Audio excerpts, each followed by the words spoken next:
Seigneur, et demandons à ce que tu puisses encore te manifester davantage dans notre vie, nous parler au quotidien, oh Dieu, parce que si nous comprenons bien les paroles du Seigneur Jésus-Christ, déclarant que l'homme ne peut pas vivre seulement du pain et qu'il doit vivre aussi et surtout de la parole, de toute parole qui sort de la bouche de l'Éternel. Ce qui veut dire, Éternel, mon roi, que sans la parole, nous n'aurions pas une vie normale, une vie spirituelle, qu'il est impossible spirituellement de vivre, d'arriver à quelque chose et de faire la volonté de notre Père sans ta parole. Et c'est pour cette raison, entre autres, Seigneur, que ce soir encore, notre Dieu, nous n'avons pas dérogé et à la règle et nous nous sommes approchés, nous venons encore frapper à ta porte, sachant qu'il est écrit qu'on ouvre à celui qui cherche. Et la perdre pour toutes les personnes qui s'approchent encore ce soir, nous sommes venus frapper à la porte et qu'on nous ouvre cette porte parce que nous voulons entrer dans la présence de notre Dieu. Nous voulons encore déguster ce pain céleste, mon Dieu, mon roi. Nous en avons besoin tous les jours, ce soir encore plus, oui Seigneur, jour après jour. Nous voulons encore dépendre plus de ce pain. Nous voulons avoir encore plus soif de ce pain. Nous voulons encore boire de cette eau, Père, oh, que tu as promis. Oui, notre Dieu, toi qui es fidèle et qui a promis à tout brebis de ne pas les rejeter, de ne pas les laisser dehors. Nous sommes là devant la porte et nous frappons, Seigneur, parce que nous voulons entendre ta parole. Toi, tu y es là, tu frappes et nos cœurs sont ouverts ce soir pour te recevoir. Oui, Seigneur, nous avons entendu tes appels, ton appel en particulier ce soir. Et nous voulons ouvrir nos cœurs, Seigneur. Nous te laissons toute la place. Nous ouvrons grandement. Pas seulement nous ouvrons, mais nous t'invitons, nous te désirons. Nous voulons être encore remplis de toi. Et de nous, parle-nous encore, oh Dieu.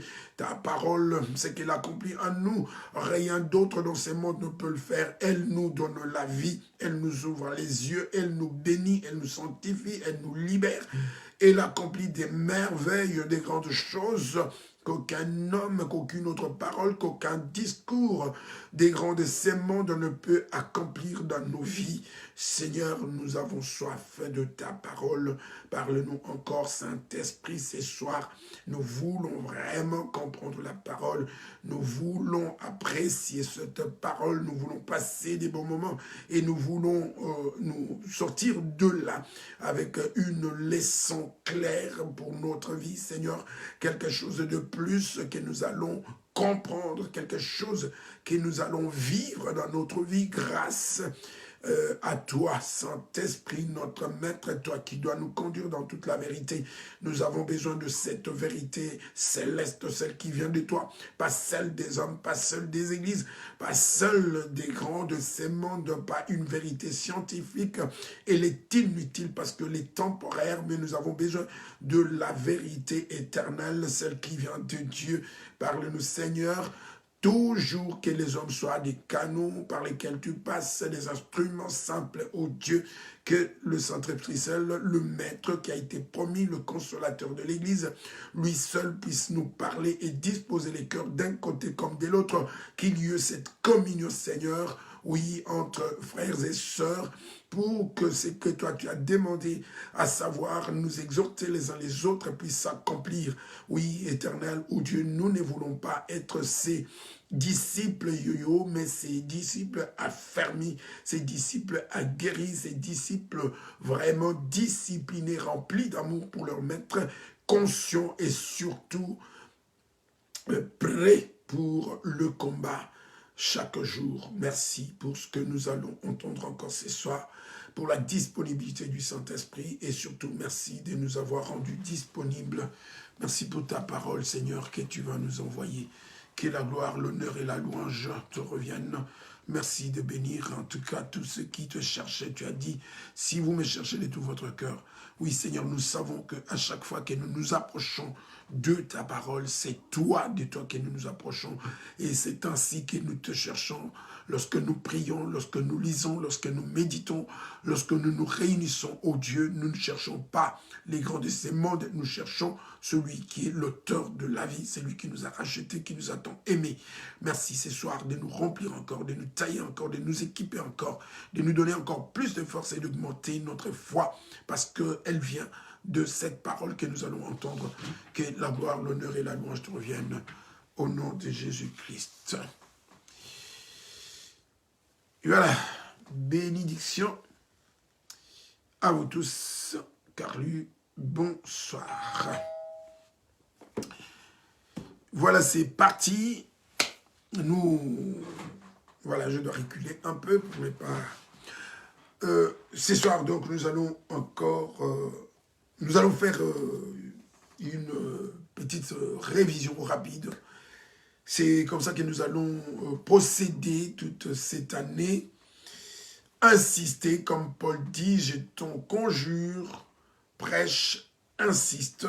Je crois que nous allons lire le verset dans 2 Timothée. On va commencer par là, ce n'était pas prévu, mais j'ai promis, bonsoir ma soeur, j'ai promis que nous allons procéder différemment. Nous l'avons peut-être déjà fait, mais nous allons faire encore davantage cette fois-ci.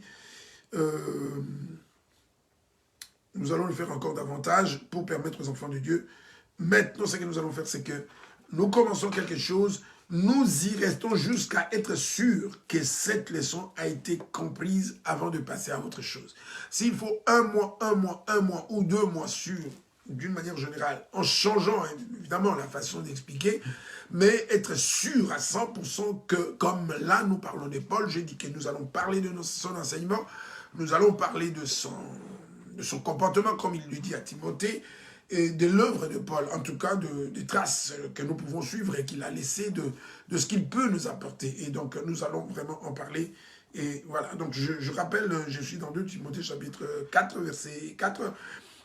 Enfin, je vais lire le verset 1 seulement pour rappeler une vérité.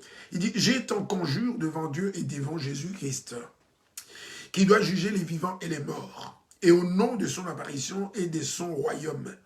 Prêche la parole, c'est ce que nous faisons et c'est ce que nous allons faire encore davantage cette année.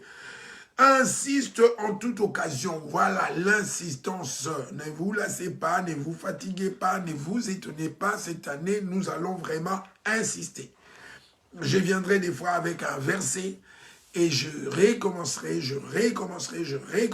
2 ou 3 et je recommencerai jusqu'à être sûr que, et c'est ce qu'il dit, prêche la parole, je t'en conjure, je te recommande, je t'en supplie, prêche la parole, insiste en toute occasion, favorable ou non, reprend, censure, exhorte avec toute douceur et en instruisant. C'est ce que nous allons faire, mes frères et sœurs, c'est ce que nous sommes en train de faire.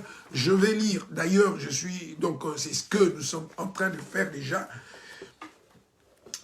Donc l'insistance, c'est ce que je suis en train de faire. 2 Timothée chapitre 4 verset 1, c'est ce que je suis en train de faire. Non seulement je le dis, mais je le fais déjà. Et c'est ce que je vais faire, ne vous étonnez pas, que je vais revenir sur un verset jusqu'à être sûr que nous l'avons compris, que voilà.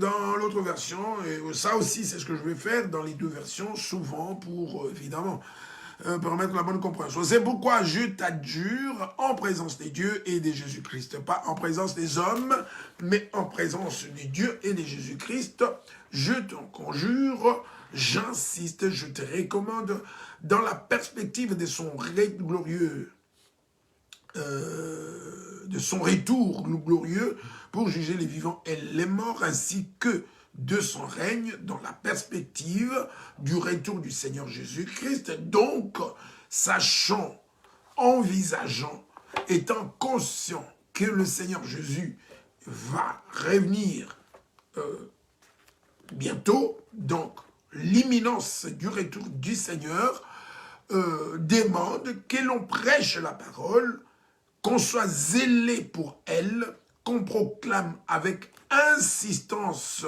le message divin, peu importe que l'occasion t'en paraisse favorable ou non.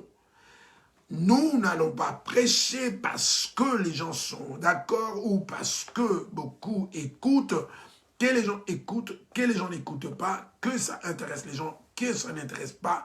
Notre devoir, c'est que le Seigneur nous demande, c'est de prêcher avec insistance, peu importe que l'occasion t'en paraisse favorable ou non, qu'il soit bien ou mal accueilli, parle à la conscience de tes auditeurs, c'est ce que je suis en train de faire.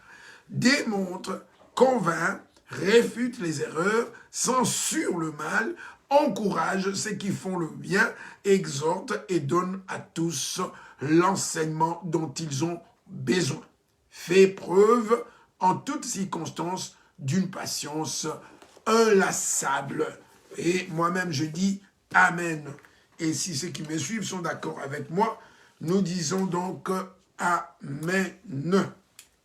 Voilà, aujourd'hui, avec insistance, nous revenons sur la prédication de la vérité. Comme Paul disait dans une certaine circonstance, que nous n'altérons pas la parole de Dieu, nous ne falsifions pas la parole de Dieu, nous ne cherchons pas de raccourcis. Ce n'est pas faire preuve d'amour si nous ne disons pas la vérité aux frères et aux sœurs.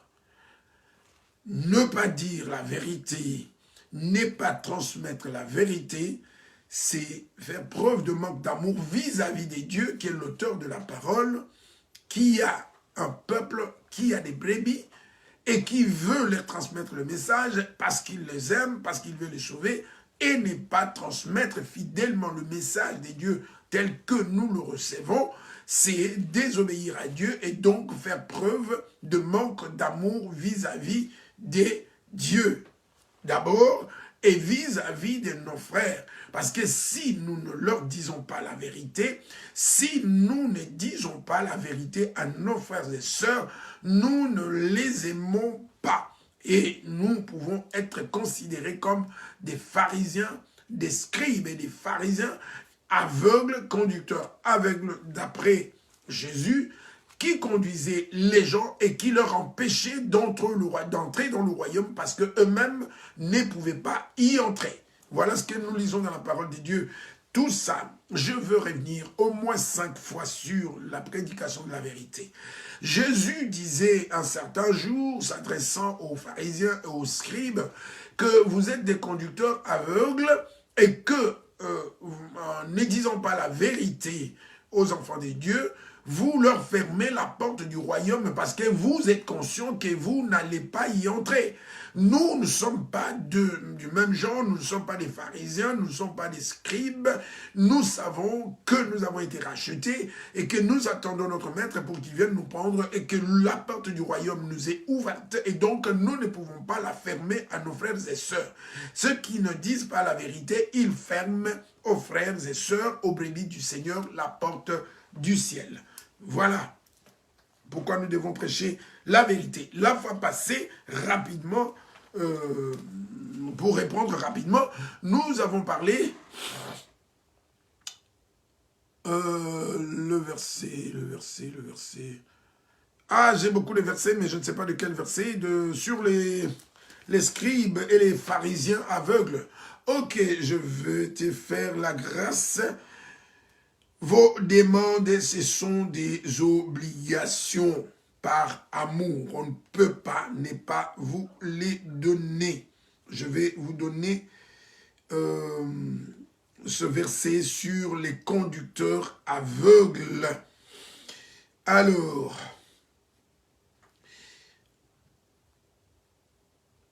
voilà. Matthieu 15, 14 dit ceci. Laissez-les. Ce sont des aveugles qui conduisent des aveugles. Si un aveugle conduit un aveugle, ils tomberont tous deux, dans une fosse. Voilà, donc ça c'est Matthieu 15, 14. Et l'autre, je pense à celui où tu dis, vous fermez la porte parce que vous n'y entrez pas. Ça aussi, je vais t'y trouver. Et donc, vous fermez la porte aux autres parce que vous n'êtes pas sûr d'y entrer. Car lui, tu nous sors de, de notre thème d'aujourd'hui, mais c'est bien. Comme ça, voilà, c'est Matthieu 23, 13. Car lui, j'ai donné le premier, je crois que tu as noté. Malheur à vous, scribes et pharisiens, hypocrites, parce que vous fermez aux hommes le royaume des cieux. Vous n'y entrez pas vous-même et vous n'y laissez pas entrer ceux qui veulent entrer. Voilà. Et on parlera de tout ça. C'est prévu. On va rester un temps sur la prédication de la vérité. Donc, j'ai dit, c'est Matthieu 23, 13. Donc, voilà. N'est pas dire la vérité aux gens, c'est leur fermer la porte du royaume. Et ceux qui font ça, ils sont certains de ne pas y entrer. Ils savent qu'ils n'y entreront pas, parce qu'ils ne sont pas dans la vérité. Et donc, ils ne peuvent pas enseigner la vérité aux autres pour ne pas que les autres entrent alors qu'ils soient exclus. Voilà. Merci beaucoup, ma sœur, c'est fait.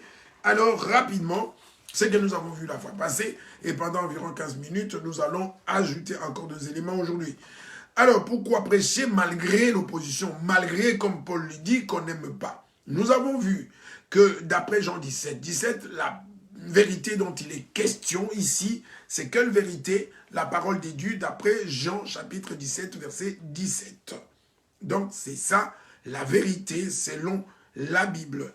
Et nous avons vu pourquoi prêcher la vérité, parce que Éphésiens chapitre 2, Éphésiens chapitre 2, verset 8, dit ceci. Donc, dit que vous êtes sauvés par la grâce au moyen de la foi. Éphésiens chapitre 2. Je vous ai promis cette année, je vais donner beaucoup de versets à chaque fois que je prêche. Il faut que je montre ce que je prêche, que je ne parle pas, que je n'invente pas, que je ne suis pas un savant, mais que je transmets la parole de Dieu. Éphésiens chapitre 2, au verset 8, je lis la parole de Dieu. Car c'est par la grâce que vous êtes sauvés. Hier, j'y ai fait encore allusion. C'est par la grâce que vous êtes sauvés par le moyen de la foi. Et cela ne vient pas de vous, c'est le don de Dieu. Et c'est don, la foi. Dans Romains 10, 17, il est dit que la foi vient de ce qu'on entend. Et si quelqu'un n'entend pas la parole de Dieu, si on ne prêche pas à quelqu'un la parole de Dieu, si ce n'est pas la vérité que nous entendons, si ce n'est pas la parole de Christ que nous attendons, donc notre foi n'est pas une foi authentique et ce n'est pas une foi qui va nous permettre de saisir. Donc, on n'aura pas le moyen de profiter de la grâce. Et donc, nous ne sommes pas sauvés. On ne peut pas être sauvé si ce n'est pas la vérité qui nous est prêchée, parce que Romains 10, 17 dit que la foi vient de ce qu'on entend de la parole de Christ. Si la parole qu'on nous prêche, ce n'est pas la parole de Christ, si c'est une tradition humaine, si c'est la philosophie humaine, si c'est autre chose que la parole de Christ, notre foi n'est pas authentique. Et là, dans ce cas, on peut parler d'une foi qui n'est pas une foi chrétienne et qui ne sert à rien. Donc, qui n'est pas un moyen par lequel nous pouvons saisir la grâce. Parce que pour être sauvés, oui, c'est la grâce de Dieu, mais cette grâce, nous en profitons par le moyen de la foi. Et une foi authentique qui, d'après Romains 10, 17, vient de ce qu'on entend de la parole de Christ. Pause. Je crois que c'est clair jusque-là. C'est ce que nous avons eu. Pourquoi ? Alors que les gens ne sont pas contents, alors que les gens n'aiment pas, alors que ça ne plaît pas toujours, alors que parfois les gens se fâchent, discutent, rejettent, se sentent visés. Pourquoi, malgré tout cela, on doit parler, franchement, on doit parler et transmettre la parole de Dieu. Je dis bien transmettre, parce qu'elle n'est pas notre parole, elle vient de Dieu. Et nous la recevons, nous sommes des serviteurs envoyés pour transmettre fidèlement la parole du Père. Pas notre parole, pas notre philosophie, pas notre connaissance, mais la parole du Père. Et donc, nous avons dit que c'est ton devoir pour nous de transmettre cette parole qui est la vérité d'après Jean 17. 17, je répète avec insistance. Pourquoi? Parce que d'après Éphésiens chapitre 2, verset 8 que nous venons de lire, la grâce, c'est le mot. Donc, nous sommes sauvés par la grâce de Dieu est là, mais cette grâce, elle est sûre, elle devient effective, elle ouvre la porte à ceux qui ont la foi. Pas n'importe quelle foi, mais la foi qui vient de ceux qu'on entend de la parole de Christ. Et donc, si c'est que nous recevons, c'est qu'on nous prêche, ce n'est pas la parole de Christ, c'est une autre parole, en tout cas de qui que ce soit. Et si c'est une autre... car là... on va te tirer les oreilles. Mais en vérifiant, Béréen, 17, ok, encore. Bon, ça va aider les autres. J'aime bien quand on pose les questions. Moi, ça ne m'embête pas du tout. Ok, on va vérifier quelque chose ensemble, Carla. Mais, c'est des choses qu'on a déjà dit. Mais cette fois-ci, il faut retenir. Alors, qu'est-ce que la parole de Dieu?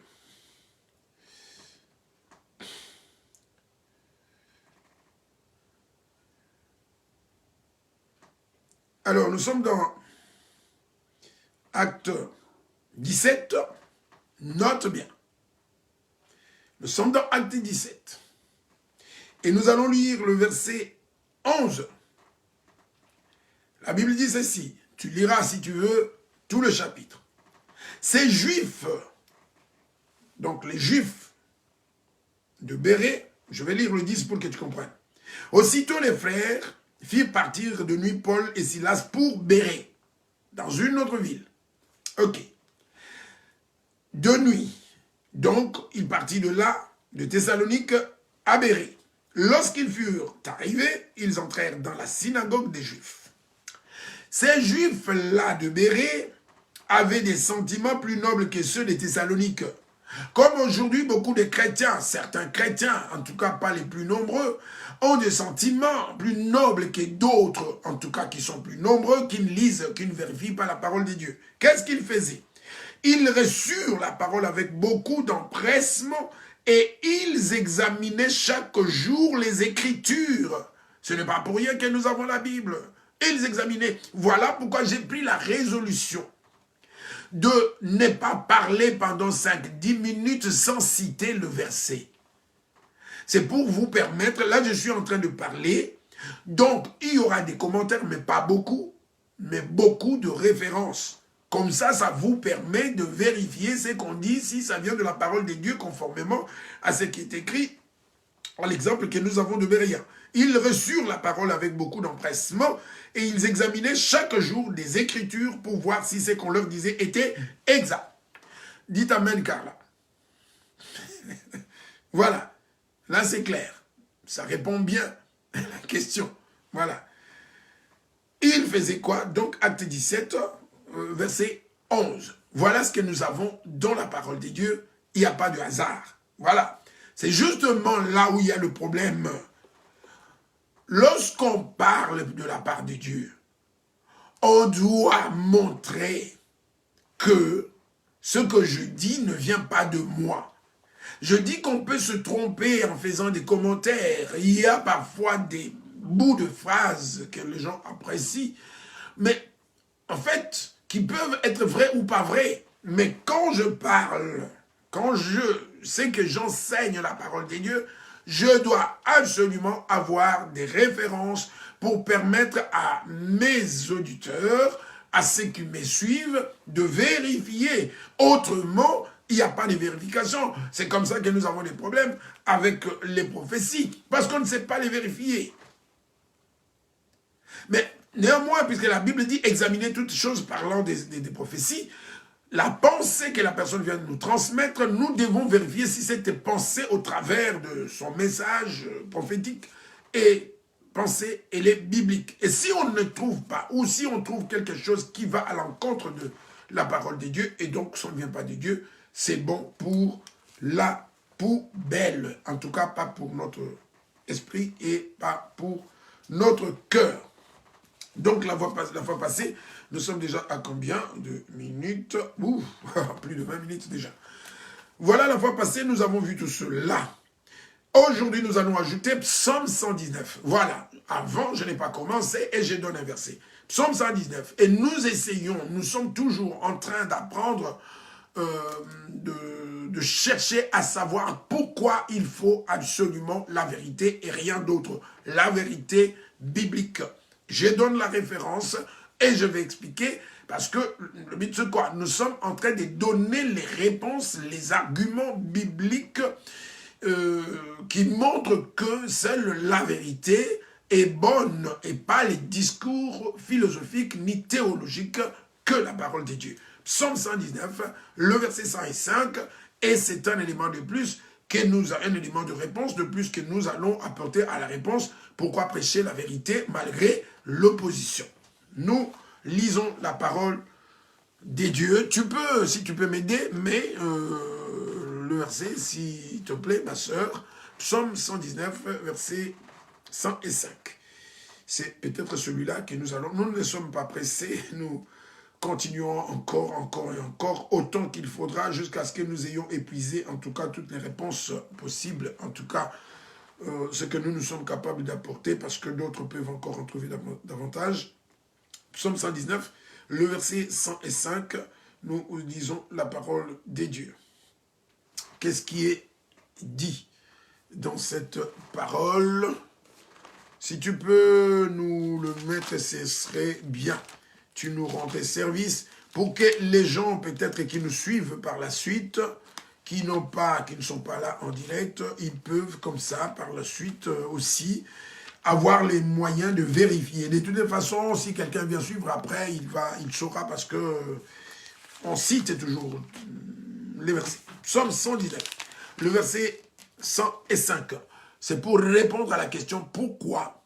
Voilà, ta parole est une lampe à mes pieds et une lumière sur mon sentier. Qu'est-ce que cela veut dire? Qu'est-ce que ça a à voir avec notre thème, à savoir pourquoi absolument prêcher la vérité, même si il y a une opposition. La raison est celle-ci. Parole de Dieu, qui est qualifiée dans Jean 17, 17 comme étant la lumière. À quoi sert? Est une lampe. La lampe, elle donne la lumière. La lampe, elle éclaire. La lampe, quand elle est allumée, elle donne la lumière. Et la lumière nous permet de voir où nous sommes. Nous permet à mes pieds, quand on marche, ce n'est pas avec les jambes, ce n'est pas avec ce n'est pas avec les mains, ce n'est pas avec la tête, mais ce sont les pieds. Et les yeux ont besoin de voir pour guider les pieds, où on doit voir où on met les pieds. Et sans la lumière, sans la lampe qui donne la lumière, on ne voit rien, on est dans le noir, on est dans le ténèbre, on est dans l'incertitude, on est dans l'inconnu. Et donc, on va poser nos pieds n'importe où. Et la parole, qui est une lampe et une lumière, un sentier, c'est un petit chemin. Et sur un petit chemin, on ne marche pas sur un petit chemin comme on marche sur un boulevard ou sur l'autoroute. Et là, c'est plus facile, on voit tout. Mais sur un sentier, nous avons besoin d'une lumière. Si tu as déjà eu à faire une promenade dans un bois, donc tu sais de quoi est-ce qu'on parle. La nuit, c'est compliqué. Sans lumière, on ne s'en sort jamais. Nous vivons dans un monde qu'on peut identifier, qu'on peut qualifier d'un sentier, dans un monde glissant, dans un monde où règnent les ténèbres, dans un monde où il y a tellement de doctrines politiques, philosophiques, où il y a des points de vue tellement différents que, puisque nous parlons de la vérité qui nous concerne, celle qui conduit à la vie éternelle. Et donc cette vérité-là, elle n'a pas besoin de mathématiques. Aujourd'hui, les gens ont de théories, ils peuvent faire des choses, ils font des calculs. C'est vrai qu'ils arrivent à des résultats pour faire des avions, pour faire des bateaux. On parle d'Einstein, on parle de savants de ces mondes qui font des inventions. C'est leur vérité à eux pour arriver à faire des inventions, pour arriver à faire décoller un avion, pour arriver à faire flotter un bateau sur les eaux. Ils ont leur vérité, ils ont leurs calculs, ils ont besoin de mathématiques, ils ont besoin de sciences, de biologie, tout ce que vous voulez. Mais nous avons besoin de la parole de Dieu pour savoir comment marcher, dans quelle direction, dans ce monde, quel comportement nous devons avoir. La parole de Dieu vient dans toute cette brouillard. La parole de Dieu vient nous donner des indications claires. Dans telle situation, comment tu dois te comporter. En face de telle personne, comment tu dois te comporter. Devant tel discours, comment tu dois te comporter. Devant une telle attitude, comment tu dois te comporter. La parole de Dieu vient avec tous ces éléments. C'est pourquoi, en tout cas, on trouve de tout, s'agissant de la vie éternelle, de la vérité spirituelle. Dieu a donné tout ce qu'il faut pour que son peuple ne se perde pas. Et donc, cette parole, David ayant compris, l'homme d'expérience, il a vu combien de fois il s'est trompé dans la vie. Sans la parole de Dieu, on se trompe, on se fait avoir. Regarde par exemple Adam et Ève qui n'ont pas suivi la lumière de la parole de Dieu. La lumière, c'était quoi? Ils avaient des indications claires que si vous mangez derrière cette fruit, dans cette fruit, le fait de manger cette fruit, il y a la mort dedans et cette mort va entrer dans votre vie. Vous ne vivrez plus éternellement. Voilà des indications. Voilà des directives. Voilà des conseils, des recommandations qui devaient garder Adam et Ève en vie. C'était la vérité de Dieu. Mais un autre évangile est venu avec l'ennemi, avec l'adversaire, avec Satan. Il est venu dire le contraire. Comme aujourd'hui, on délaisse la vérité pour écouter les mensonges parce que les mensonges séduisent, les mensonges flattent, les mensonges sont destinés à détruire et les gens sont disposés à souvent écouter les mensonges que la vérité. Ça ne date pas d'aujourd'hui. Dans le jardin d'Éden, cela est arrivé et ça arrive encore souvent aujourd'hui. C'est comme ça que les gens sont parfois fâchés parce qu'on leur dit la vérité et ils préfèrent les mensonges parce que dans les mensonges, il y a une certaine facilité destinée à séduire. Or, la parole étant que lumière, elle indique la direction. Elle indique la direction. La vérité est destinée à indiquer la direction. La vérité, c'est la pureté. La vérité, c'est la droiture. Et donc, quand Dieu parle au premier couple, il leur dit, il les avertit. Il dit ce qu'ils ne doivent pas faire pour ne pas connaître la mort. Et s'ils s'étaient tenus à la vérité, aujourd'hui, l'homme ne serait pas mortel. Nous sommes mortels aujourd'hui. Donc, Psaume 119, verset 105, nous dit c'est que la parole. C'est cette lumière dont nous avons besoin dans ce monde rempli de ténèbres, dans ce monde où chacun a son propre chemin, chacun a sa propre idée, sa propre pensée, chacun a sa propre liberté, voulant faire ce qu'il veut. Alors Dieu vient remettre les choses en ordre pour ceux qui le reconnaissent, pour ceux qui veulent le suivre, pour ceux qui se soumettent à lui, pour les racheter de Christ. La parole vient donc dans cette confusion totale, elle vient donner des directives, elle vient indiquer, elle vient nous mettre en garde contre des comportements. C'est pourquoi on n'est pas toujours joyeux lorsque la vérité nous est annoncée. Oui, nous sommes dans une certaine pratique, dans certaines habitudes, nous avons un certain comportement, nous agissons d'une certaine manière, et la parole de Dieu vient pour remettre de l'ordre. Imaginez quelqu'un qui est habitué à voler et qu'on vienne, on débarque pour lui dire « Ok, c'est pas bien, il ne faut pas voler ». Ça fait quand même quelque chose. Parce que le vol, pour lui, c'était bien. Pourquoi? Parce qu'il s'est procuré le gain, mais un gain malhonnête qui allait le conduire à la mort. Et la parole dit, vient, c'est comme ça que nous avons vu dans 2 Timothée chapitre 4 au verset 1, où Paul dit, corrige. La parole est destinée à corriger. Donc, on nous dit ici que la parole met en garde contre certains comportements mauvais. Elle ne se limite pas seulement à mettre en garde. La parole indique la voie à suivre. Si tu n'as pas la lumière, rien que dans notre salle, pendant la nuit, tu ne sauras pas, tu ne trouveras pas ta porte. Pour sortir à gauche ou à droite, pour savoir où il y a une chaise, pour l'éviter, il te faut une lumière. Et donc, nous nous retrouvons dans un monde, dans le monde comme dans une salle obscure, où nous avons absolument besoin de la lumière. Voilà pourquoi il faut absolument la parole pour permettre aux gens de se situer et de savoir dans quelle direction ils doivent aller. C'est un deuxième élément important. Le premier, nous avons dit qu'il faut prêcher la vérité, absolument la vérité, même si les circonstances ne sont pas favorables. Pourquoi? Parce que c'est, d'après Romains 10, 17, c'est par la vérité, c'est par la parole de Christ que nous avons la foi. Et cette foi qui est le moyen par lequel nous sommes sauvés par la grâce. Donc, la parole, la vérité, de la vérité, nous recevons la foi vient en nous, et cette foi nous permet de profiter de la grâce de Dieu et d'être sauvés. Donc, parce que, avec la vérité de Christ, nous avons la foi authentique qui nous permet de recevoir, de profiter de la foi, de la grâce de Dieu, d'être sauvés. Le seul moyen, ce n'est pas avec de l'argent qu'on profite de la grâce de Dieu. Ce n'est pas avec la connaissance qu'on profite de la grâce de Dieu. Ce n'est pas avec la beauté, l'éloquence. Non, c'est par la foi. Le moyen de la foi, la grâce est là. Dieu a fait grâce au monde entier, mais ne peuvent en bénéficier que ceux qui ont la foi. Et la foi vient de la parole de Dieu. Sans la foi, impossible de plaire à Dieu. Et la foi ne vient que par la vérité, pas par autre chose.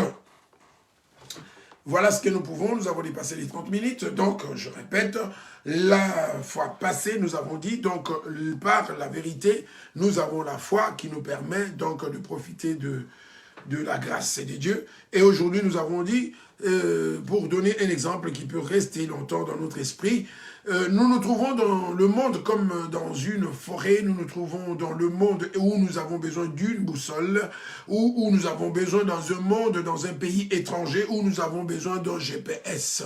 Voilà, donc aujourd'hui, dans ce monde, tu débarques à New York, ils te font un guide touristique, et donc la parole, c'est un guide touristique dans ce monde. Nous avons besoin, tu arrives dans une forêt, tu as besoin d'une boussole, il te faut, dans une forêt, tu as besoin d'une boussole, et la parole de Dieu, c'est une boussole. Tu es largué dans une pièce ou dans une maison toute noire, où il n'y a pas de lumière, une maison où tu arrives, où tu es étranger, et nous sommes étrangers sur la terre, tu ne connais pas grand-chose, comme Adam et Ève dans le jardin d'Éden, ils avaient besoin de la vérité, ils avaient besoin de la parole, pour savoir où aller, quoi faire et ne pas faire. En ayant rejeté la parole, eh bien nous savons ce qui est arrivé. Dans ce monde où nous sommes étrangers, où nous sommes pèlerins, le monde que nous n'avons pas créé, le monde dans lequel nous ne maîtrisons pas toutes les données, c'est par la parole que nous savons que dans le monde nous avons un ennemi redoutable qui tourne autour de nous. Et que cet ennemi n'a qu'un objectif de nous séparer de Dieu, de faire de nous ce qu'il a fait de Adam et Ève par le mensonge. Et donc le seul moyen d'arriver à découvrir ces mensonges, ces pièges qu'il tend partout, le seul moyen de savoir que ce que le monde fait, ce que le monde dit, ce que le monde nous demande de faire n'est pas bien, eh bien c'est la parole de Dieu. Donc elle vient là, elle nous tombe dessus comme une lumière qui nous permet dans une salle obscure de dire « Ah, la porte était là, ça c'est la fenêtre, ah ici ». Il y a un trou ici. Et donc, voilà, regarde seulement dans notre salle, sans la lumière, nous y sommes habitués, nous connaissons. Mais si on ferme tout complètement et qu'on ferme même les fenêtres quand il n'y a aucune lumière, nous allons avoir vraiment du mal à nous en sortir. Et donc, on va tomber maintes fois, on risque de ne pas trouver, on va tâtonner, voilà, comme des aveugles. Et donc, sans cette parole, nous sommes des aveugles dans ce monde, nous avons besoin de la lumière. Aujourd'hui, l'explication, c'était Psaume 119, versets 105. La lumière, en tout cas, elle nous donne des conseils sur les mauvais comportements qu'on peut avoir. Elle nous met en garde. Donc la parole vient mettre en garde. La parole vient dévoiler les pièges de l'ennemi, qui sont partout dans le monde. Elle montre, si tu vas dans une forêt, si tu es avec un pygmée, un connaisseur des forêts, il va t'indiquer, attention, là il y a un piège. Donc la parole, quand elle est claire, elle nous montre, ah là il y a un piège. Ah attention, faire ceci est un piège, faire cela est un piège. Donc nous avons besoin de cette lumière. Et donc l'Église, les prédicateurs, les prétendus serviteurs de Dieu n'ont pas le choix. Ils ne doivent que prêcher la vérité, faire autre chose. Et pour répondre à la question, la sœur Carla, comment savoir que c'est la parole des dieux que nous prêche? C'est pourquoi nous ne venons pas avec des discours politiques, nous venons avec la Bible en main et nous donnons des références de ce que nous présentons, de ce que nous annonçons. Donc, Actes des Apôtres, chapitre 17, verset 11. Nous avons vu que nous devons faire comme les Béréens, vérifier tout ce qu'on dit. Tout ce que je dis, tout ce que Frère Philippe dit, tout ce que vous écoutez à gauche, à droite, tu arrives dans une prédication. Si tu sors d'une prédication sans verset, c'est compliqué.